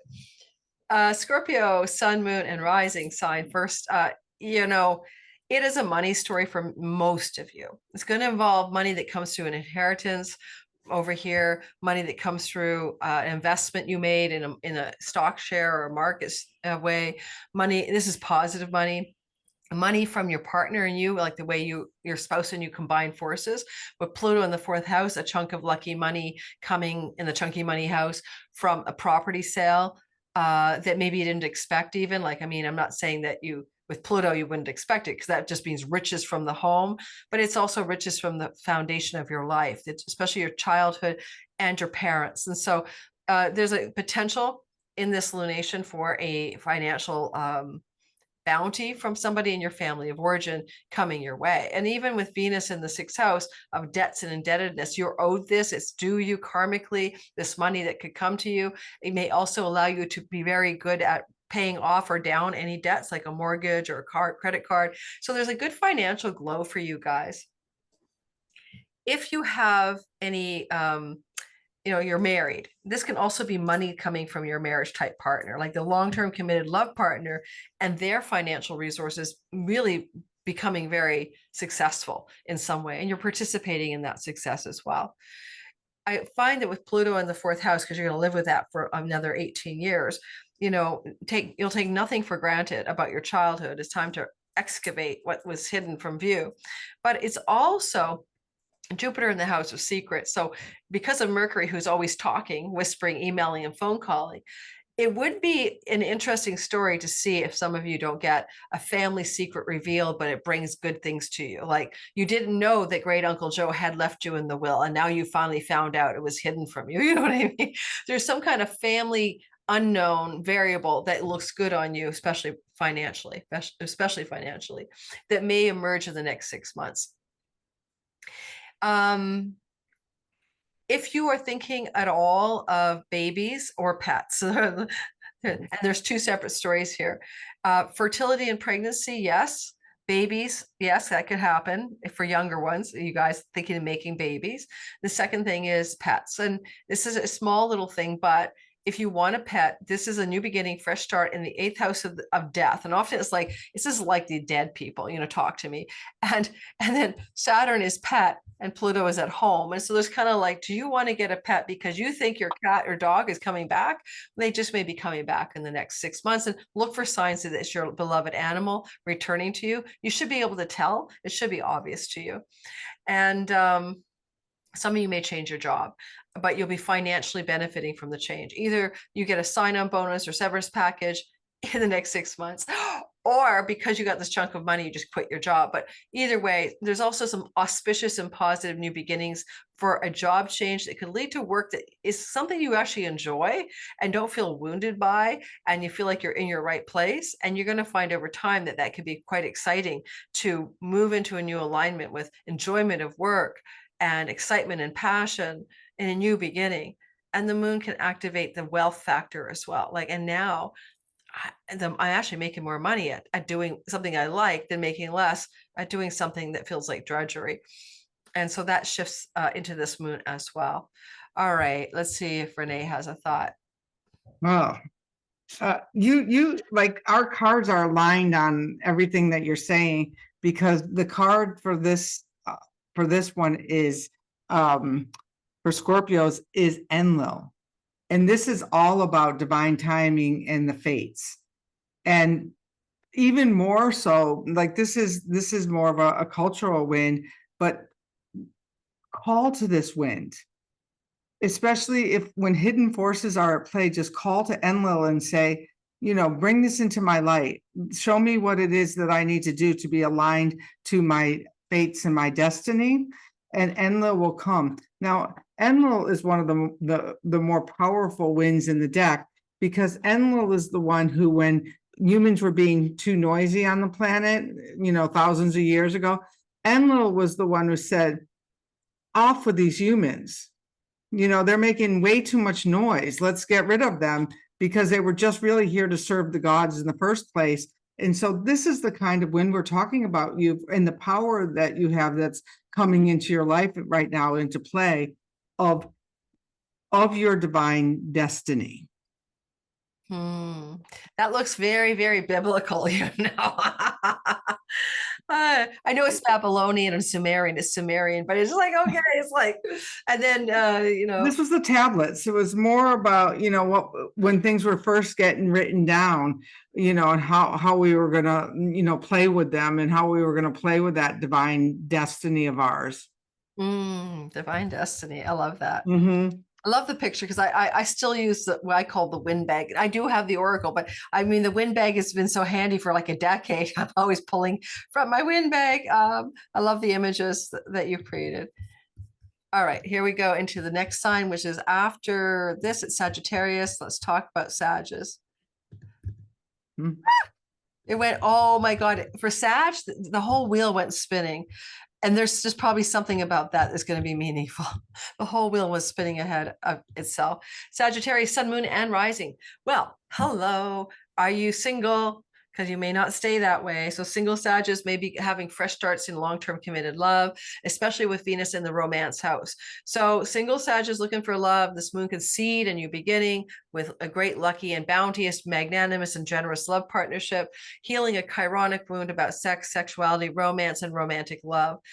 There's such a beautiful energy with Neptune and Saturn in the romance house, because it's not just about soulmate love, which it can be. Neptune and Venus are there, but it's about realistic love. So if you talk about, I'm going to meet my twin flame, sure, I guess. But, Saturn is very sober minded. And so this can bring you a very, very realistic, lasting, enduring, long lasting love coming through the lens of wisdom, sage-like wisdom, the old wise man and woman telling you that this is worth your time and energy. If you are with someone already and the relationship isn't going well because of the Venus, Chiron, Saturn, Neptune, fifth house flow to the moon, I wonder if you're going to repair the relationship. Jupiter wants to give it one good chance here for sure to work on a relationship that's been struggling. And so if you want to try to smooth things out, you might be able to do that. And it's going to depend on how realistic both of you guys are about what this relationship can and cannot do together. Because I mean, the eye of sober-minded realism is inescapable here. But if you go through the conversations in that relationship that are the hard ones, the difficult conversations, that's Mercury, the conversation with your mate, then you could come to new ground in a relationship that was struggling. Now, I think with Pluto's storyline flowing to the moon as well, you may be looking to make some significant transformational changes in the environment in which you live. This is often like the city, the neighborhood, the local environment. Pluto would be like the transformation of that environment. And if you do make a change, it may be because of a relationship, right? Because you and your partner are making decisions, or the new partner and you know, you'll move closer to where they live or something like that. Having Pluto here for the writers, the marketers, the sellers, and the online beasts is powerful energy for you. And you might really level up the way you reach out audience and have some kind of big success in your online marketing, selling, website, digital income, all of that.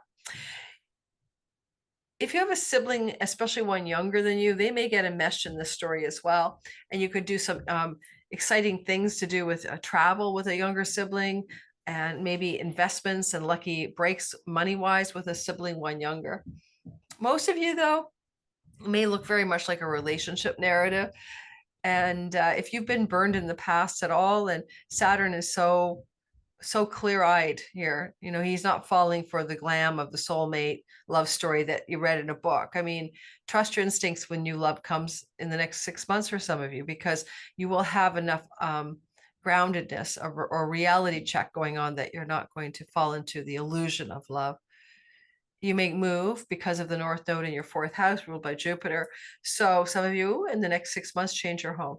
It may be connected to the love. It may be connected to other matters. Maybe it's connected to foreign shores, visas, and travel. That's Mars's story. But I think a good chunk of you may be looking at expanding your home, a bigger home, a home in a foreign land. That's another possibility for Sagittarius. And this moon gives you a good new fresh start, especially if you're thinking about moving and you really want to have the move somehow connected to a relationship rather than just moving for fun. It's very relational reasons for moving for all Sagittarius at this point. I'm going to bring it to Renee. Okay, this went Austria. When we got back from Portugal, I was fascinated in Portugal about all the people who hang their sheets out to dry on the lines. And so they're like, God, the winds are really moving here in Portugal. What are these winds? And so this is how I found Austria. Goes to the ancient Lithuanian, and it's about fertilizing in the dawn of new beginnings. So it's absolutely what we were just talking about. And so one of the things that this wind reminds us, not only that we're fertilizing new seeds, but to look to see what seeds are still alive. Like, so maybe you planted some seeds a few years ago that you put in the earth, but you didn't really tend to them. And then all of a sudden now you're coming back around to that story. And it's like, oh, now's the time to write that book, or now's the time to heal that relationship.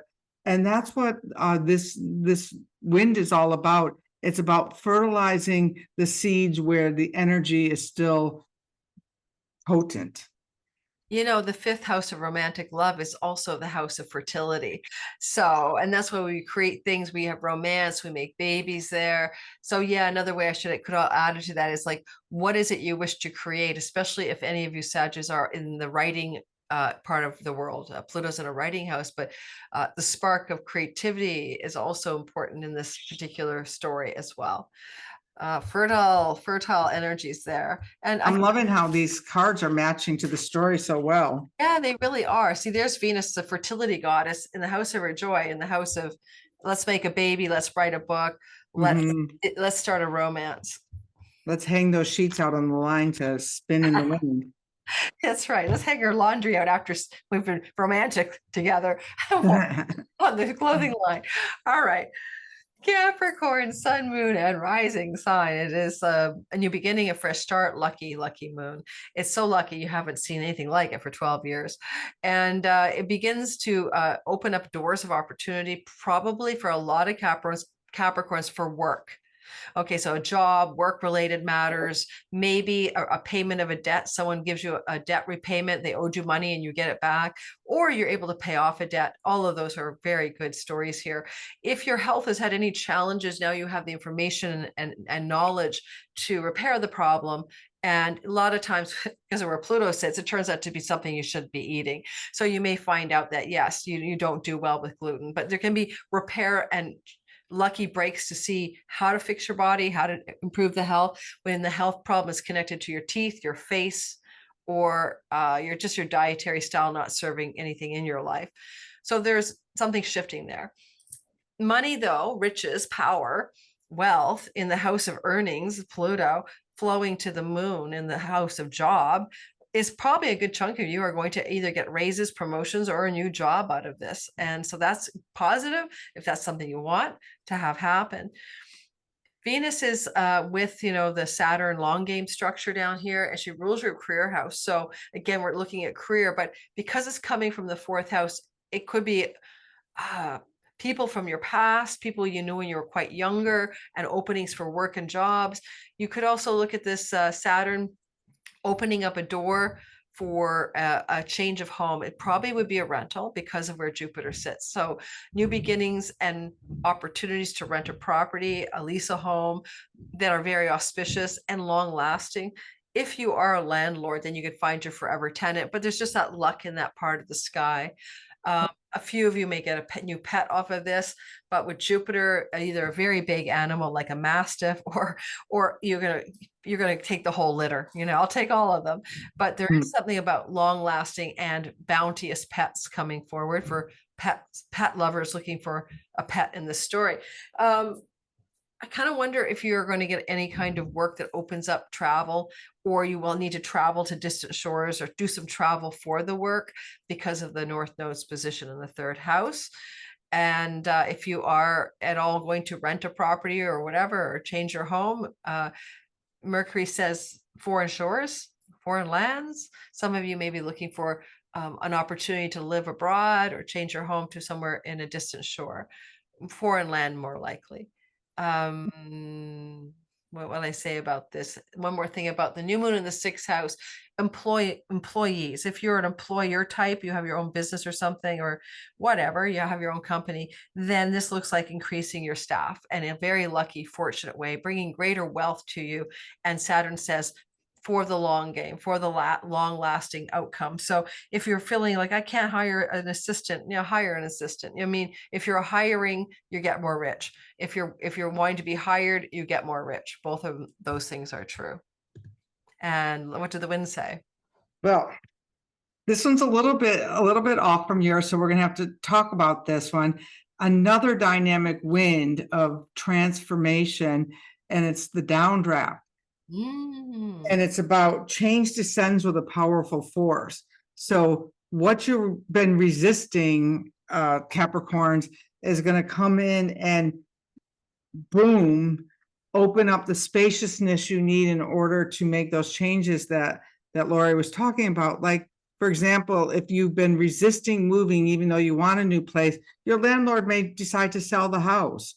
And then all of a sudden you're going to have that spaciousness you need to push you through, because it's a little bit unpredictable and it's going to happen quickly.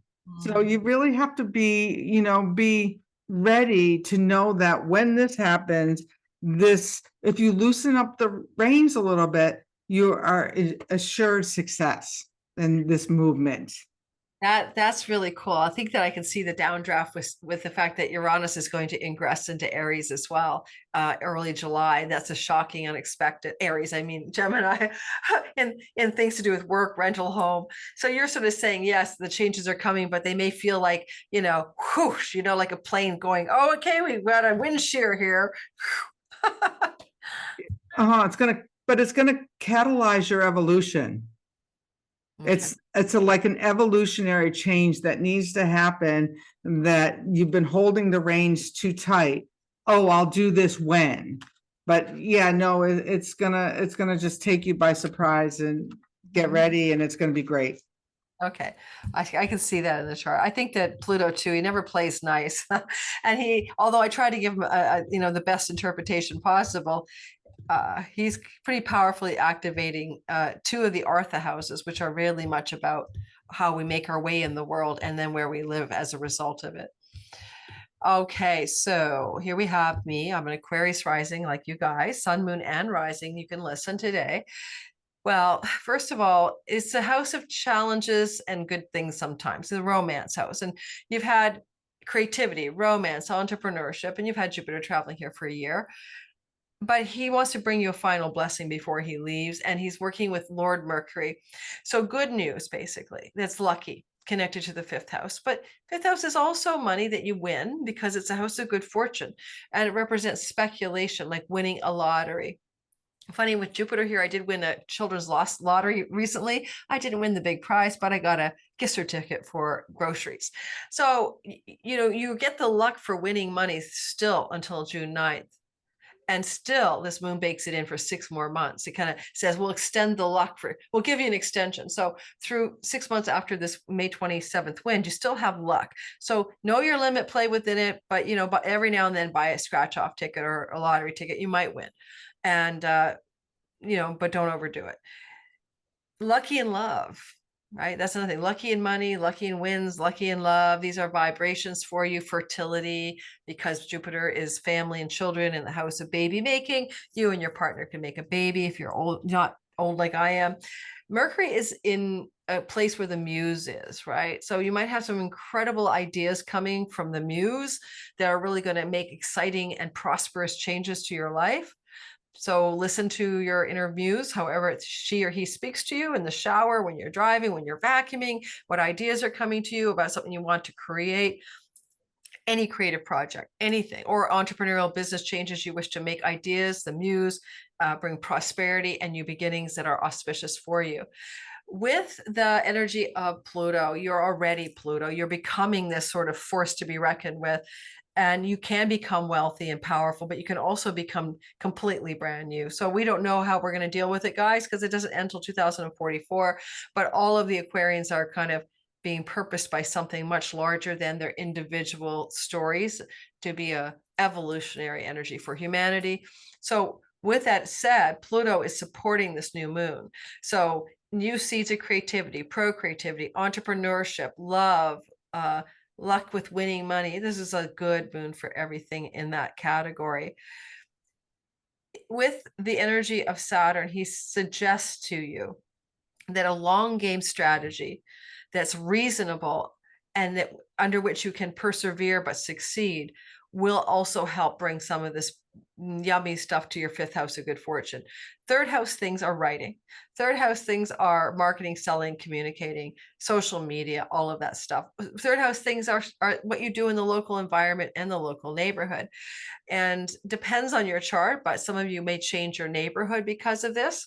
I might move into a new neighborhood. That's a possibility. The new moon the moon rules rentals. So a new rental property, which is probably already true for me, can come to you.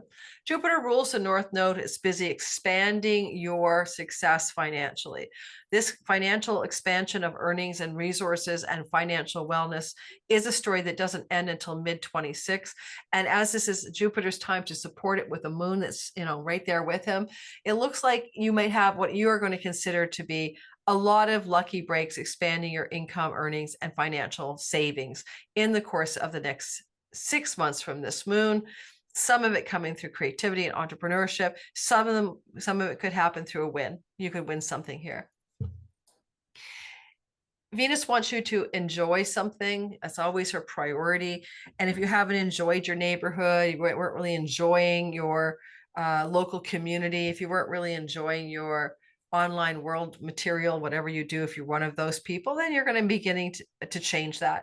Jupiter is sort of blessing the problem of the chart in order to solve the problem. So more enjoyment and healing a wound around the third house. And travel. Saturn would give you opportunities for long travel, not going off for 2 weeks somewhere, but going off for 2 months or 3 months. So I would suggest that if you are called to journey anywhere in the next 6 months from this moon, make sure you understand the chart would support longer stays somewhere rather than shorter ones. And it could be anywhere because Venus is here. She says foreign lands, but it can also be domestic travel. But spending more time in a place that you travel to is going to be more obvious to you as a place of bounty and success and happiness than anything else. And travel connected to romantic love. If you're in a romantic partnership and you have some separation, that's Saturn here, I mean, that's Mars, you may spend time abroad because you're traveling to or with or because of a relationship partner where there is geographical separation.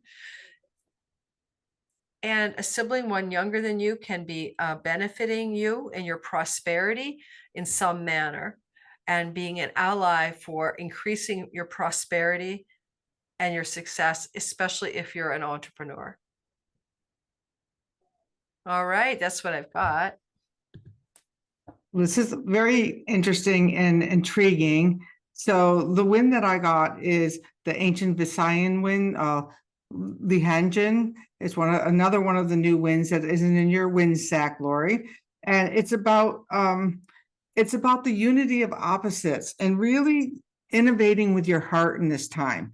And so to really listen that the wind's inspiring you to really get solid in the things that really matter, which are love, peace, and unity. And those are the things that you want to source from. And we tend to want to source from things that aren't as important, like, the money, the job, but really where you walk in the world, every step you take is bringing that peace, that harmony, and the love. And so that's why if you're going to go to a foreign land, you want to stay there because you want it to reciprocate. You want it to feel mutual to you. And so you want to own it. You want to live it. You want to breathe it. You want to feel their wind. And so that's really an important time for you right now. And to know that these are the ideas that are real. The internet's not real. It's the love that's real. It's the people. It's the connection. It's those journeys that you make where you really tap in and feel with your heart. Mm-hmm. Yes, and that's very apt too, because the inspiration, joy, enthusiasm of life comes from the fifth house, and no one is like inspired, joyful, and enthusiastic just because they got rich and their life sucks. Right. So it's like a deeper layer of the innocence and wonder for all Aquarians to look at that as well in the next 6 months, because you have a new beginning with play, innocence, wonder, enthusiasm, inspiration, and luck. And that was a part of my book, A Pilgrim's Guide to Walking Wisdom, that you really loved, where I said, yeah, I thought I was awake. 95% of the time I was happy and joyous, and I had almost gotten into this delusion about what this state of awareness was, because it was almost became so commonplace and mundane that I forgot to really live with my heart. That walking 118 miles brought me back to the essence of what was really real. And yes, I'm happy most of the time, but am I fully enjoying everything that I'm doing?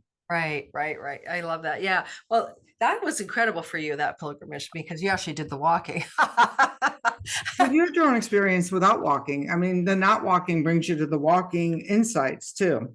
Yes, I had my own version for sure, like getting sick at the end. All right.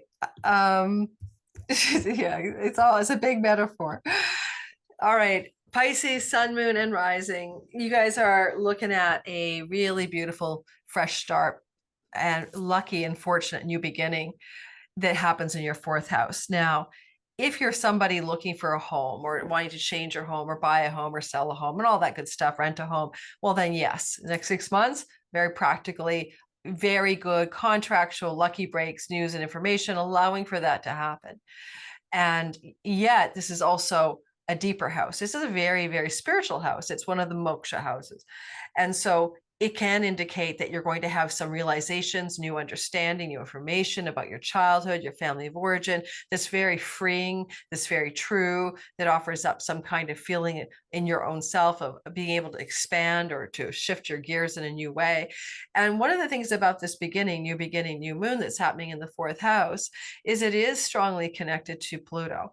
And Pluto is in the deep moksha house, that like, let's all become Buddha and be enlightened. So there's a lot of spiritual energy for Pisces here that takes us out of the mundane and into the sacred.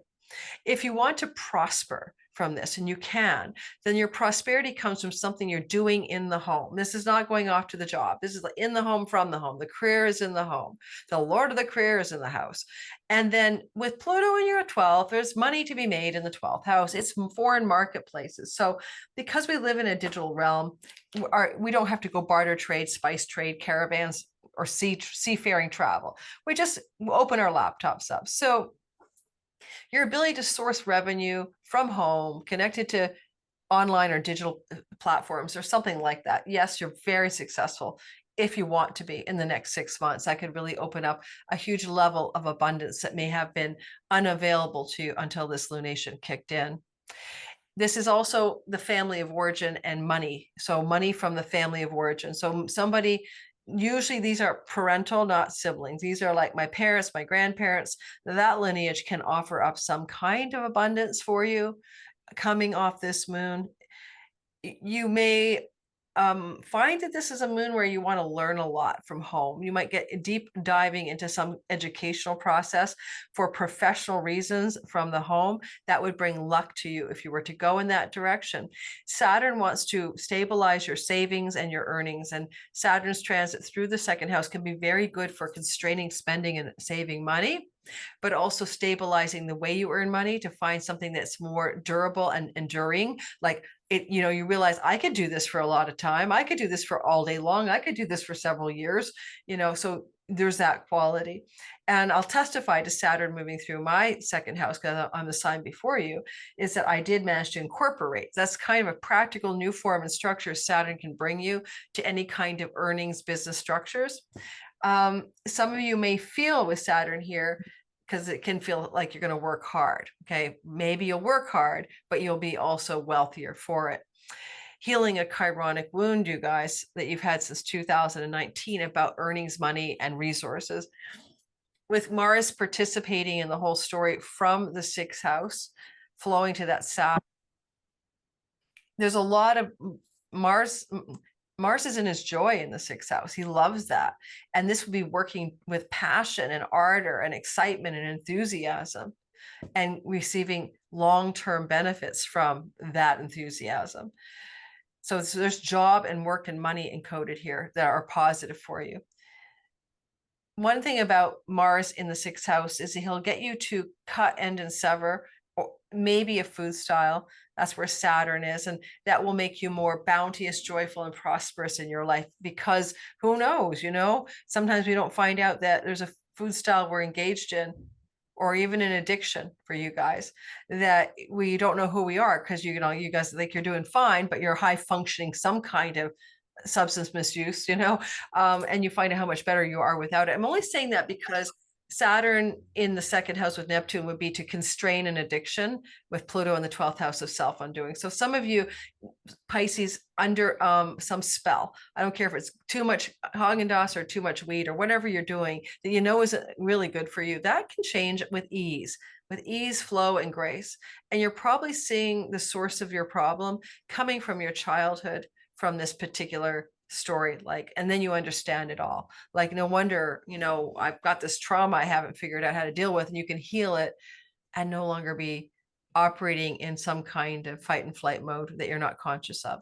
There's a lot of psychological and spiritual depth for you guys in the sky, but functional earnings and resources increases as well. And let's say one more thing, Jupiter down here attending to this new beginning. Well, Jupiter rules this north node, expanding who you are. No Pisces will be the same person. Pisces sun, same career, Pisces moon, same home, or Pisces rising.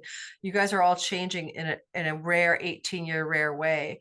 And you're going to know that by the time this finishes in the summer of 26, you'll see a different you. Began in January of 25.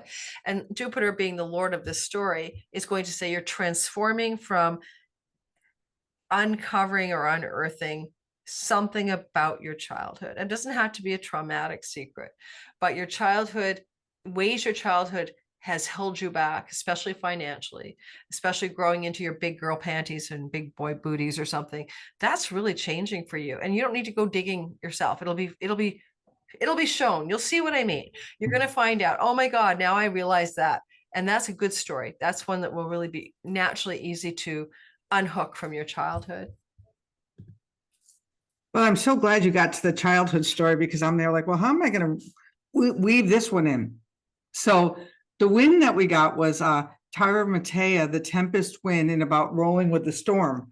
And when we were talking, I was thinking, and this is before you even got to the childhood, I was thinking of telling the story about Papa and Mama Rangi. So Papa and Mama Rangi were they're mythical characters, but they were so in love that they were stacked upon each other like this, because they were so in love. And so what happened, as they were with this love, they, you know, birthed children, but the children were being smothered. So the fact that there's this children's story in here. And so Tyra Matea was the wind that came in and separated them so that there could be life on the earth. So that even love can be smothering when it's the best of love, but you need the wind in order to make those changes and to bring your dreams onto the map. Because when there was no wind, there was no air, and everything couldn't move. And so your dreams not only need a map, they need the wind. Yeah, like a breath of fresh air. Well, yeah, in this case, they had to swirl in and give these, you know, the sky life, the earth life. I mean, because collapsed in upon themselves, you know, sometimes we get so over focused about what we want that we collapse in upon ourselves. And so giving it a little air to find out, you know, what was that childhood story, or what was this, you need the wind, the water for the movement, you need it all. Yeah. Well, and it's funny because, you know, the fourth house where this is happening is the ground, right? It's also the midnight hour, but this is happening in the fourth house for the Pisces. And that is like the earth. And the 10th house is the vault of heaven. So it's on the axis of heaven and earth. And that's what that story is about. Mm-hmm. Yeah, it's very perfect, perfect, perfect. So all these Pisces, we'll see what happens to them. All right, Renee, that was so much fun. Thank you for joining me on this all signs portion and version of today's video. I'll be putting this out probably around the 22nd of June. And so we'll share more in my description box. For those of you at the end, Renee, all of our information, the Windwalker's Wisdom Oracle, I'll start using more of. I know I'm addicted to my wind bag. And we will have all of her information, her websites, her Shaman's Cave on YouTube. Everything is in the description box. And in my intro, I've already announced that according to these guys, because there's another intro to this as well. So that's great. And you can get, if you want to know more of a reading, you can get one over at my website as well. Oh, that's There's a right. free reading on there as well. I forgot. She has a digital free reading feature on the Wind Oracle. What a great way to play with the Oracle. Yeah. Mm-hmm. Thanks, Renee. Well, thank you for having me, and thank you to all your listeners. And I hope some of you come walk with me. Yes. So the Cotswold in October. What are your dates again? Somewhere in October. Somewhere at the beginning of October. Okay. So that's Cotswold, England, October, walking, pilgrimage, etc. Sounds like something charming as all hell. All right. So what I'm going to do is I'm going to sign us both off together. Usually she and I get together and just chat, but we already started chatting. I've got to run off and pick up my car from the dealership. Okay. They asked me to get it. So I'm going to go get my car. So I'm going to sign us both off. Is that good with you? Yep. Okay. I love your outfit. Have a wonderful day, my dear. And this was such a pleasure to hang out with you. Bye-bye.